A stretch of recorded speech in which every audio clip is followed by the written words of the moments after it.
Presidential Broadcast Service. Radyo Pilipinas. Radyo Publiko Ng bagong Pilipinas para sa bagong Pilipino. Naghahatid ng mahahalagang balita at impormasyon nag-uugnay ng pamahalaan sa sambayanan. Tulay sa himpapawi ng serbisyo publiko. Radyo Pilipinas. Radyo Publiko. Ang boses ng Pangulo. Sa Iloilo, Radyo Pilipinas. 585 AM. Oras sa Radyo Pilipinas, Philippine Standard Time, alas 8:35 sa aga.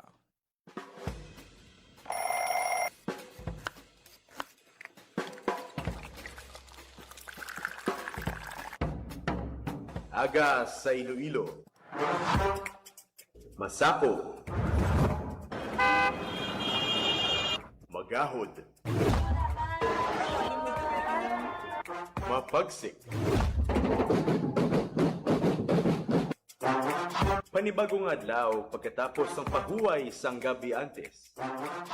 Bag-o nga paglaom. Isa naman kapag himakas sa matahom nga palaabuton. Iloilo Morning, ang programa nga kaupod ninyo sa pamahaw kon aga.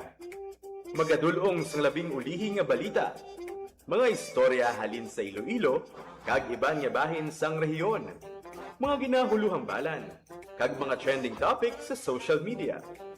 Ululupod naton at tubangon ang maayo nga aga. Magpamati na sa Iloilo Morning. Diri sa 585 kHz sa AM band sang inyong mga radyo. Radyo Pilipinas Iloilo, the only government radio station in Western Visayas.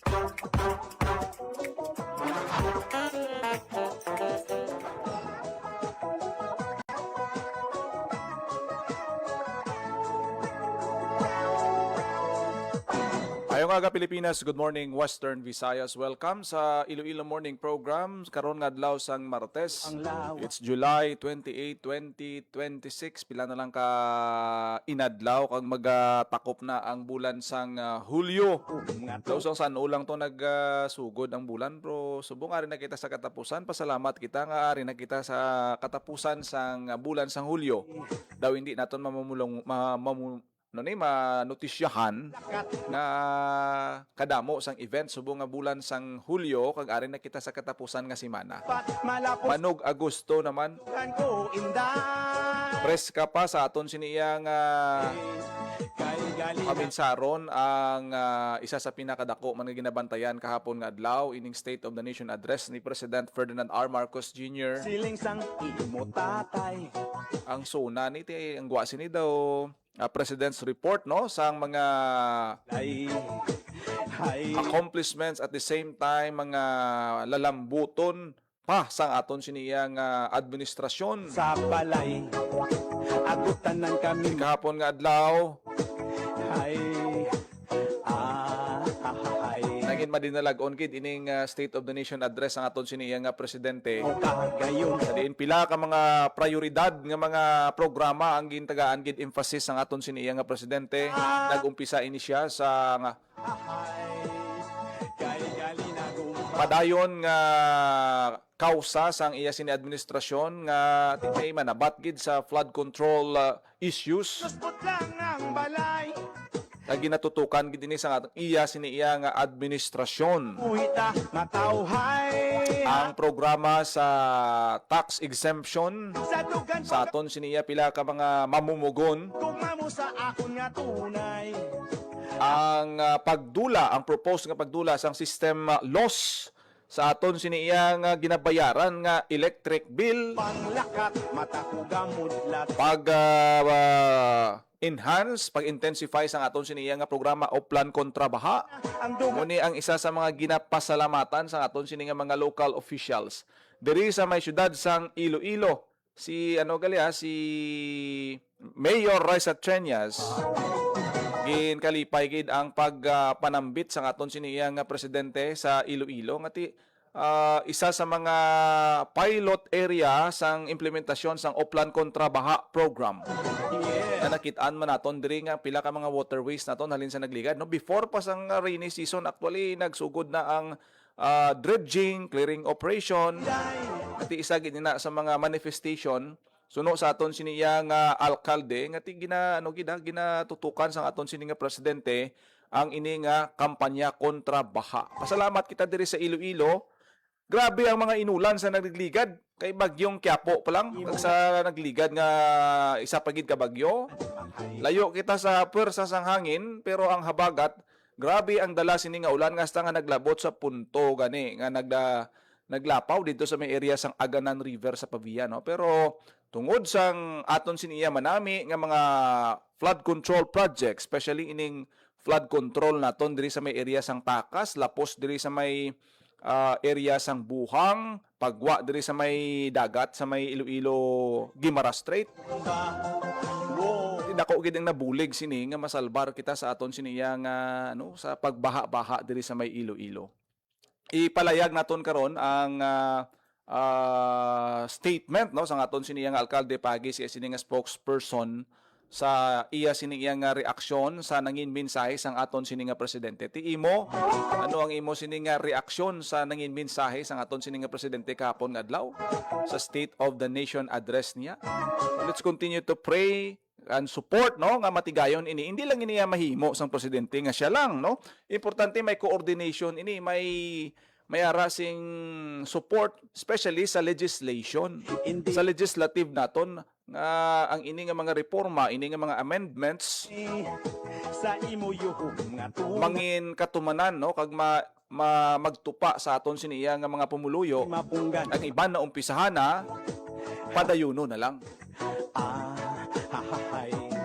So, sa aton siniya nga mga opisyal diri sa Iloilo, kundi kita magsala ang personal nga nakatambong dito nakita no si LMP President Badyangan Mayor Suzette Mamon, si Congresswoman Jamjam Barunda adto dito nga nakig-selfie pa sa aton sini nga presidente, si Vice Mayor Barunda kundi kita magsala ang nakapadulong gid nakatambong sa sining State of the Nation address sang aton siniya nga presidente. Ipabati bala nato no ang kabahin sang reaksyon official nga reaksyon ni Iloilo City Mayor Raisa Treñas matapos ang mensahe sang aton siniya nga presidente kahapon sa SONA nga paagi sa iya spokesperson kay Miss Joy Fantilaga Gorsal sa official nga pahayag ni Mayor Raisa Treñas sa natapos nga State of the Nation address ni President Ferdinand R. Marcos Jr. Sa bago lang natapos nga 5th State of the Nation address ni Presidente Bongbong Marcos, isa dito sa ginhatagan man no sang emphasis ang ginmention niya ang mataas nga trust niya kag kumpiyansa sa aton nga mga local government unit. So dito ginapasalamatan gyud sa aton nga alkalde ang aton nga presidente sa trust and confidence no nga ginmention niya during sa iya nga SONA sa aton nga mga local government units. Ini nagapangkita lamang nga ang national government ginakilala nila ang dako nga papel sang local government unit sa pagresponde or madasig nga pagresponde sa tiun sang krisis, especially ang pagdulong sa mga serbisyo nga direkta kag madasig nga makalabot sa aton sini nga mga pumuluyo.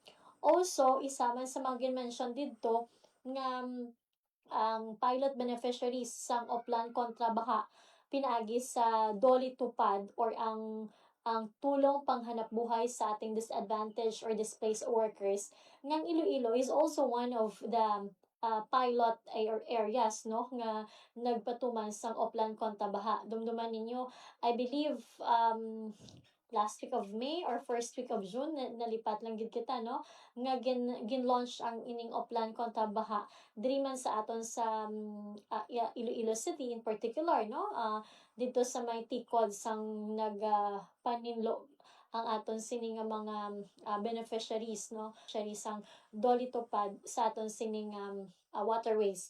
So this only reflects sang strong confidence and trust sa national government sa Iloilo City because nga consistently masami kita nga napilian as a pilot area for the various national government programs.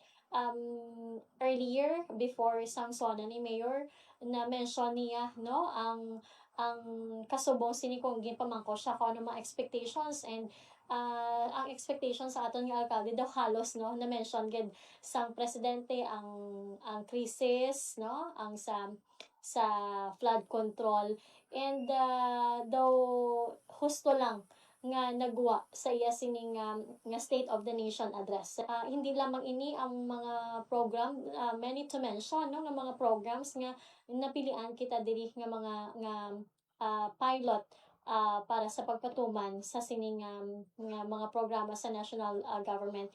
This is only shows nga kita masaligan nga partner sa national government para nga kumbaga do mangin balasihan ini sa pagpatuman man sa mga programa ka proyekto sa iban nga lugar.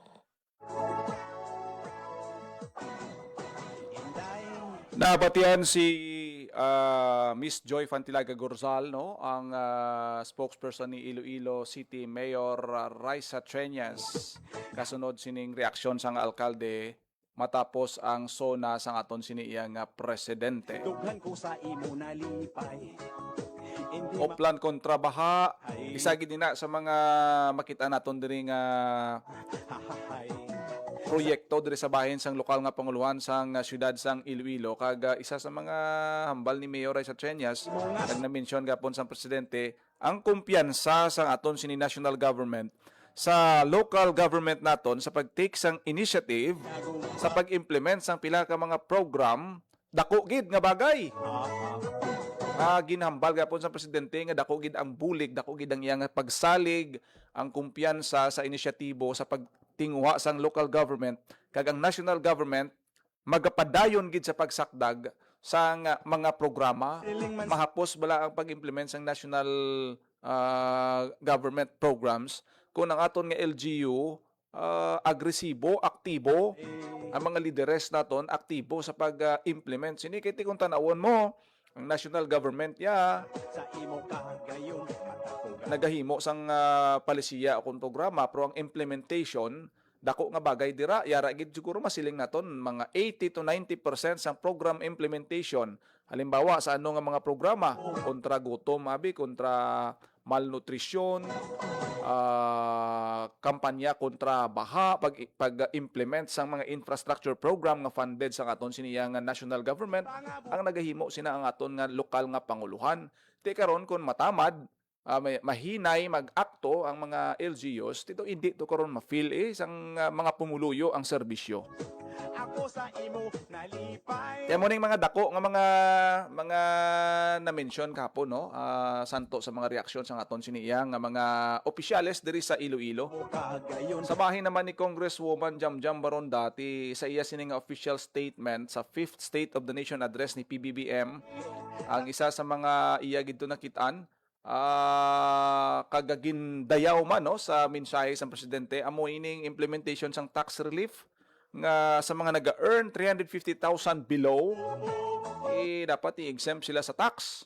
Ang mga ano na to, no, mga trabahador, mga naga-income 350,000 pesos below, tidak ko ning bagay kung ano sila, no, tagaan sila sang tax relief. Kag subong man ang isa sa mga ginpalakpakan kahapon tining ginaduso nga pagdula sang system loss charges sa electricity bills. Ngati ang kuntan awon nyo na bla ang inyong nga bill, monthly bill, magluwas sa kilowatt per kilowatt hour na dang ginabayaran, ti magiara na dang figure nga system loss charges. Ti ina amo na siyang nagakadula sa supply sang aton sini nga mga provider sang kuryente, ginakawat ina kaysa ati malapor sila na ang dugan ko. ang masakit sina kay ginapatong ina sa aton sini nga mga konsumidor ti suno sa presidente dulaon ina.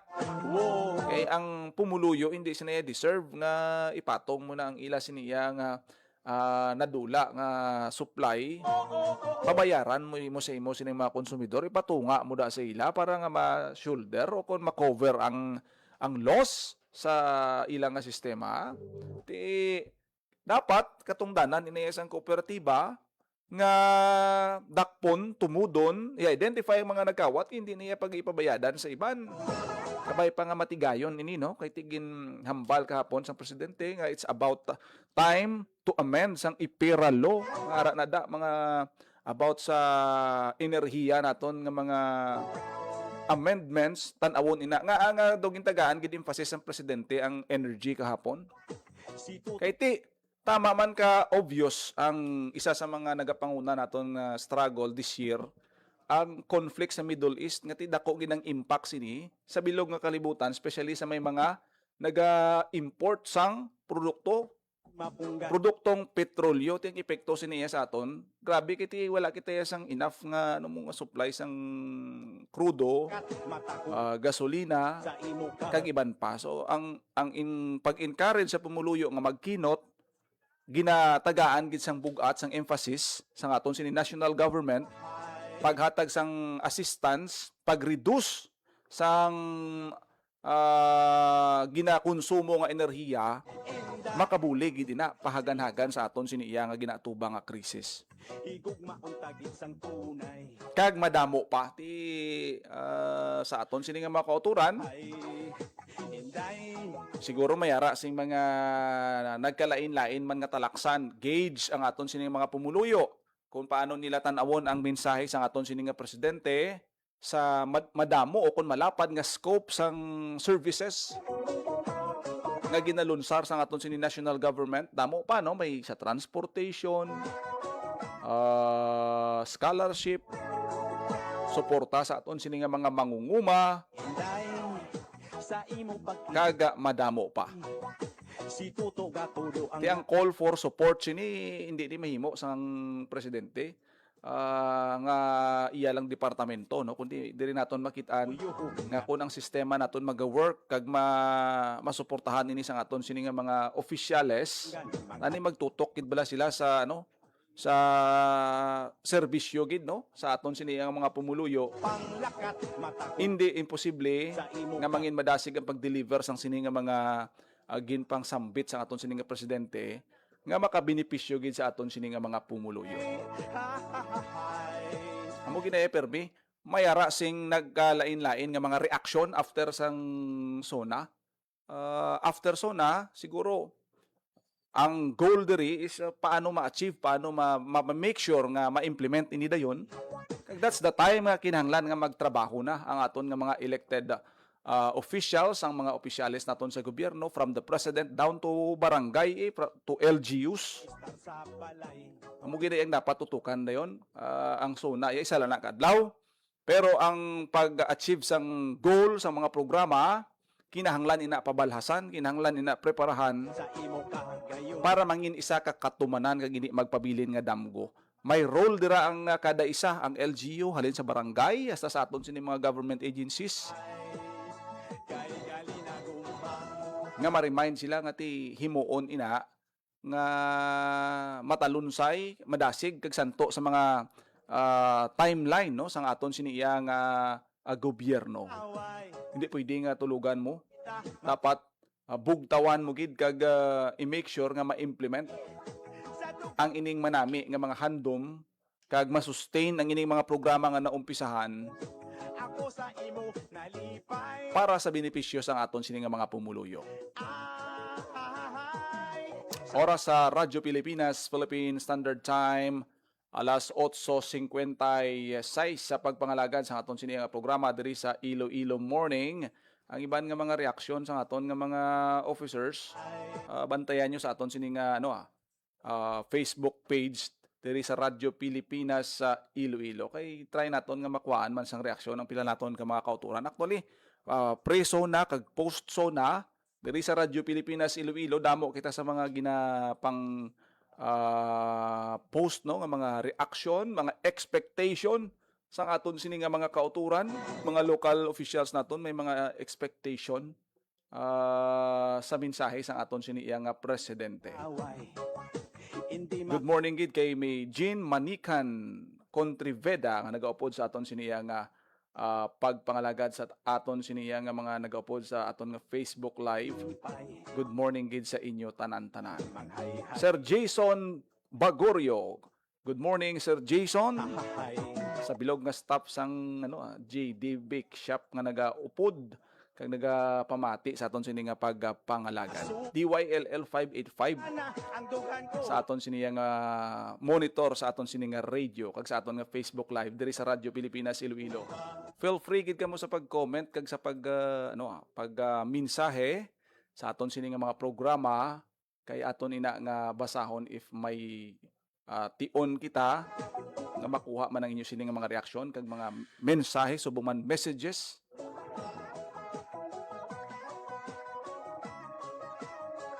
Wala na kita sa nabiling nga tiyempo diri sa aton sini nga pagpangalagad. Kita sa masunod naton nga mga programa diri sa Radyo Pilipinas. Ako nagid lamang inyo alagad kada aga Jinel Baclay. Mayong aga Pilipinas. God bless Iloilo. Ang inyong tulay sa himpapawid ng serbisyo publiko. Ang Presidential Broadcast Service, Radyo Pilipinas, Radyo Publiko. Radyo Pilipinas. Radyo Publiko. Kinilala ng pang-international at prestigyosong Asia Pacific Broadcasting Plus Awards 2025 para sa kategorya ng Government Streaming. Ito ay dahil sa epektibo nitong pagsasanib ng mga tradisyonal na media tulad ng telebisyon, radyo at print para masabayan ang mabilis na pag-inog ng mundo ng digital at social media tungo sa mas epektibong paghahatid ng mahahalaga at napapanahong mga impormasyon sa mamamayang Pilipino. Kinilala rin ang Radyo Pilipinas dahil sa patuloy na pag-akyat ng rating. Ngayon ay matatag sa pang-4 na pwesto sa Mega Manila ayon sa pinakahuling Nielsen Radio Audience Measurement Survey. At sa social media, nakamit ang mahigit 2,000% pagtaas ng bilang ng mga sumusubaybay sa Radyo Pilipinas page sa unang bahagi ng 2025. Patunay ito na ang inyong Radyo Pilipinas Radyo Publiko ay tunay na kaagapay ng inyong pamahalaan sa paghahatid ng serbisyo sa mga mamamayang Pilipino. Mula sa aming lahat, sa ngalan ng inyong pamunuan at mga kawani ng Presidential Broadcast Service, kasama ang inyong mga himpilan ng Radyo Pilipinas sa buong kapuluan. Maraming salamat po sa inyong lahat, sa inyong pagtangkilik at pagkilala. Radyo Pilipinas. Radyo Publiko. Persona ni Pangulong Marcos. Dagdag pa niya biro na bagamat may mga naarestong individual na umabot ng nasa 50 katao ay ito'y dahil lamang sa paglabag ng ilan nating mga kababayan sa ilang ordinansa ng lungsod, kabilang din ang